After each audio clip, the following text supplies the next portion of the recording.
BBC বাংলাকে নিয়ে করা মন্তব্যের জন্য ক্ষমা চাইলেন অন্তর্বর্তীকালীন সরকারের প্রধান উপদেষ্টা ডক্টর মোহাম্মদ ইউনূসের প্রেস সচিব শফিকুল আলম। তিনি বলেছেন, বিবিসি বাংলার সংবাদ নিয়ে আমার সাম্প্রতিক বক্তব্য সংশোধন করতে চাই। ৭ ফেব্রুয়ারি শুক্রবার সামাজিক যোগাযোগ মাধ্যম ফেসবুকে দেওয়া এক পোস্টে তিনি এমন মন্তব্য করেছেন। পোস্টে প্রেস সচিব বলেন, বিবিসি বাংলার সংবাদ নিয়ে আমার সাম্প্রতিক বক্তব্যের জন্য আমি ক্ষমা প্রার্থী। আমি আমার বক্তব্য সংশোধন করতে চাই। তিনি বলেন, প্রথমত, আমি একটি বিষয় মাথায় রেখেই বিবিসি বাংলার বিষয়ে মন্তব্য করেছিলাম। তারা বারবার বলেছে যে শেখ হাসিনা ভারতে পালিয়ে গেছে। দ্বিতীয়ত, আমি জানি শেখ হাসিনার সরকারের আমলে নিষেধাজ্ঞা সত্ত্বেও তারেক রহমানের সাক্ষাৎকার প্রকাশ করেছিল বিবিসি বাংলা। এখন তারেক রহমান বিবিসিকে সাক্ষাৎকার দেবেন কিনা সেটা তার ব্যক্তিগত বিষয়। এর বাইরে আমি বলেছিলাম যে বিবিসি বাংলা ফ্যাসিস্ট আওয়ামী লীগ ও শেখ হাসিনার পক্ষে কাজ করছে।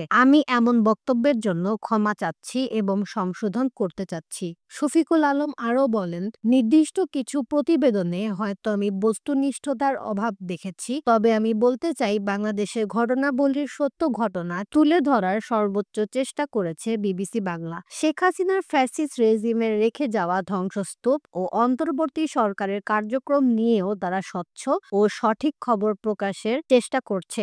বাংলাদেশের সব সাংবাদিকদেরই এমন করা উচিত।